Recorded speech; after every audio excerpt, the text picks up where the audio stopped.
ನಮಸ್ಕಾರ ವೀಕ್ಷಕರೇ, ಇವತ್ತು ನಾವು ಸುಲಭವಾಗಿ ಹಾಗೆ ರುಚಿಯಾಗಿರೋಂಥ ಬೇಳೆ ಸಾರು ಮಾಡೋದು ನೋಡ್ಕೊಳ್ಳೋಣ.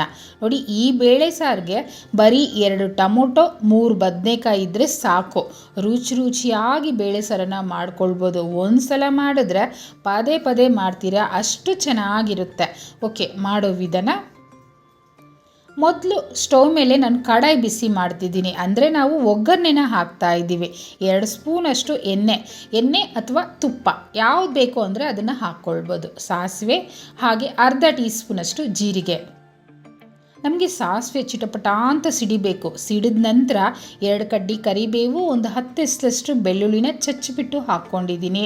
ಹಾಗೆ ಒಂದು 20 ಸಾಂಬಾರು ಈರುಳ್ಳಿ ಸೇರಿಸ್ಕೊಂಡಿದ್ದೀನಿ. ಈಗ ನೋಡಿ, ಇದನ್ನು ಚೆನ್ನಾಗಿ ಫ್ರೈ ಮಾಡಬೇಕು. ಫ್ರೈ ಮಾಡ್ತಿದ್ರೆ ಆ ಬೆಳ್ಳುಳ್ಳಿ ಮತ್ತು ಆ ಈರುಳ್ಳಿ ಸ್ಮೆಲ್ ಎಷ್ಟು ಚೆನ್ನಾಗಿ ಬರ್ತಾ ಇದೆ ಅಂತೀರಾ. ನೋಡಿ, ಇಷ್ಟು ಫ್ರೈ ಆಯ್ತಲ್ವ.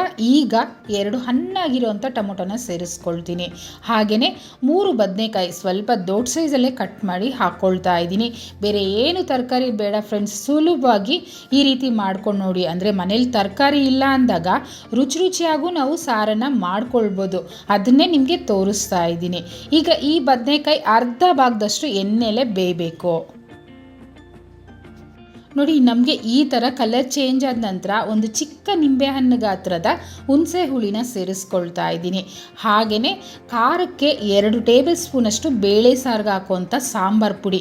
ಈ ಸಾಂಬಾರು ಪುಡಿನಲ್ಲಿ ಖಾರ ಇರುತ್ತೆ, ಬೇರೆ ಖಾರ ಏನು ಬೇಕಾಗಲ್ಲ. ನಿಮ್ಮನೇಲಿ ಸಾಂಬಾರು ಪುಡಿ ಇಲ್ಲ ಅಂದರೆ 1 ಟೇಬಲ್ ಸ್ಪೂನಷ್ಟು ಅಚ್ಚ ಖಾರದ ಪುಡಿ, 1 ಟೇಬಲ್ ಸ್ಪೂನಷ್ಟು ಧನಿಯಾ ಪುಡಿ ಹಾಕ್ಕೊಳ್ಳಿ. ಹಾಗೆ ರುಚಿಗೆ ತಕ್ಕಷ್ಟು ಉಪ್ಪನ್ನು ಹಾಕಿ ಪೂರ್ತಿ ಮಿಕ್ಸ್ ಮಾಡ್ಕೊಳ್ಳೋಣ. ನೋಡಿ, ಈಗ ನಾನು ಇನ್ನು ಸ್ವಲ್ಪ ನೀರನ್ನು ಹಾಕ್ಕೊಳ್ತೀನಿ. ಅಂದರೆ ಇನ್ನೊಂದು 1/4 ಭಾಗದಷ್ಟು ಬದನೆಕಾಯಿ ನಮಗೆ ಇದರಲ್ಲೇ ಬೇಯಬೇಕು. ಅದರಿಂದ ಸ್ವಲ್ಪ ನೀರು ಹಾಕಿ ಒಂದು 3 ನಿಮಿಷ ಚೆನ್ನಾಗಿ ಕುದಿಸ್ಕೊಳ್ತೀನಿ. ಅಷ್ಟರಲ್ಲಿ ನಾನು ತೊಗರಿಬೇಳೆ ಹಾಗೆ ಅರಿಶಿನ ಮತ್ತು ಎಣ್ಣೆ ಹಾಕ್ಬಿಟ್ಟು ಕುಕ್ಕರಲ್ಲಿ 3 ವಿಸಿಲ್ ಕೂಗಿಸ್ಕೊಂಡಿದ್ದೀನಿ. ನೋಡಿ, ಈ ರೀತಿ ಬೇಳೆ ನಾವು ರೆಡಿ ಮಾಡಿ ಇಟ್ಕೊಂಡ್ಬಿಟ್ರೆ ಸಾರು ಯಾವಾಗ ಬೇಕು ಅಂದರೆ ಆವಾಗ ಫಟಾಫಟ್ ಅಂತ ಮಾಡ್ಕೊಳ್ಬೋದು. ಅಷ್ಟರಲ್ಲಿ ನಮಗೆ ಬದನೆಕಾಯಿ ಚೆನ್ನಾಗಿ ಕೊತ ಅಂತ ಕುದೀತಾ ಇದೆ. ಇದರಲ್ಲಿ ನಾವು ಬೇಯಿಸಿಟ್ಟಿರೋ ಅಂಥ ತೊಗರಿಬೇಳೆನ ಸೇರಿಸ್ಕೊಳ್ಳೋಣ. ಈಗ ಪೂರ್ತಿ ಮಿಕ್ಸ್ ಮಾಡಿ ನಿಮಗೆ ನೀರು ಸಾಕಾಗುತ್ತಾ ಅಥವಾ ಹದ ಕರೆಕ್ಟ್ ಇದೆಯಾ ಅಂತ ಚೆಕ್ ಮಾಡ್ಕೊಳ್ಳಿ. ನನಗಂತೂ ಕರೆಕ್ಟಾಗಿದೆ. ಮತ್ತೆ ನಾನು ನೀರೇನು ಹಾಕ್ತಾ ಇಲ್ಲ. ನೀವು ಮಾಡೋವಾಗ ಏನಾದರೂ ಸಾರು ಗಟ್ಟಿ ಇತ್ತು ಅಂದರೆ ಸೇರಿಸ್ಕೊಳ್ಬೋದು. ನೋಡಿ, ರುಚಿ ನೋಡಿ, ಉಪ್ಪು ಹುಳಿ ಖಾರ ಏನೇ ಕಡಿಮೆ ಇದ್ದರೂ ಹಾಕ್ಕೊಳ್ಳಿ. ನನಗೆ ಕರೆಕ್ಟಾಗಿದೆ. ಮತ್ತು ಇನ್ನೊಂದು 3 ನಿಮಿಷ ಬೇಯಿಸ್ಕೊಳ್ಳೋಣ. ಓಕೆ, ನೋಡಿ, ಓಪನ್ ಮಾಡ್ತಿದ್ದೀನಿ. ಘಮ ಎಷ್ಟು ಚೆನ್ನಾಗಿ ಬರ್ತಾ ಇದೆ ಅಂತೀರಾ. ಹಾಗೆಯೇ ನಮಗೆ ಬದನೆಕಾಯಿನೂ ಕರೆಕ್ಟಾಗಿ ಬೆಂದೋಗಿದೆ. ಸಾರು ನೋಡಿ ಎಷ್ಟು ಪರ್ಫೆಕ್ಟಾಗಿದೆ ಅಲ್ವಾ. ಈಗ ಮೊದಲು ನಾವು ಸ್ಟೌವನ್ನು ಆಫ್ ಮಾಡ್ಕೊಳ್ಳೋಣ. ನಂತರ ಇದರಲ್ಲಿ ಒಂದು ಸ್ವಲ್ಪ ಕಾಯಿ ತುರಿ, ಒಂದು ಸ್ವಲ್ಪ ಕೊತ್ತಂಬರಿ ಸೊಪ್ಪನ್ನು ಹಾಕ್ಕೊಳ್ತೀನಿ. ಅಂದರೆ ನೀವು ಲಂಚ್ ಬಾಕ್ಸ್ಗೆ ತೊಗೊಂಡೋಗೋದಾದರೆ ಕಾಯಿ ತುರಿನ ಹಾಕೋಕ್ಕೆ ಹೋಗಬೇಡಿ, ಬರೀ ಕೊತ್ತಂಬರಿ ಸೊಪ್ಪು ಮಾತ್ರ ಸೇರಿಸ್ಕೊಳ್ಳಿ.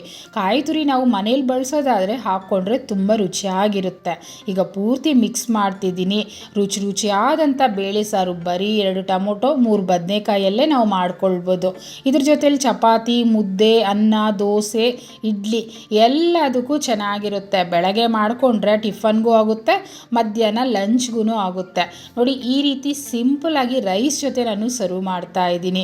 ಈ ರೀತಿ ಸಾರು ಮಾಡಿಕೊಂಡು ಒಂದು ಸ್ವಲ್ಪ ತುಪ್ಪ ಹಾಕ್ಕೊಂಡ್ಬಿಟ್ರೆ ಅಂತೂ ಈ ರೈಸ್ ನಮಗೆ ಸಾಲದೇ ಇಲ್ಲ. ಇನ್ನೂ ಬೇಕು ಅನಿಸುತ್ತೆ, ಅಷ್ಟು ಚೆನ್ನಾಗಿರುತ್ತೆ. ಒಂದು ಸಲ ಸೇಮ್ ಇದೇ ಮೆಥಡಲ್ಲೇ ಟ್ರೈ ಮಾಡಿ ನೋಡಿ. ಹೇಗೆ ಬಂತು ಅಂತ ನನಗೆ ಕಮೆಂಟ್ ಮಾಡಿ. ಹಾಗೆ ಲೈಕ್ ಮಾಡಿ, ಶೇರ್ ಮಾಡಿ, ಮತ್ತು ಚಾನಲ್ನ ಸಬ್ಸ್ಕ್ರೈಬ್ ಮಾಡದೆ ನೋಡ್ತಿದ್ರೆ ಮೊದಲನೇದಾಗಿ ಸಬ್ಸ್ಕ್ರೈಬ್ ಮಾಡಿಕೊಂಡು ಪಕ್ಕದಲ್ಲಿ ಬೆಲ್ ಐಕನ್ನ ಕ್ಲಿಕ್ ಮಾಡೋದು ಮರಿಬೇಡಿ. Thanks for watching.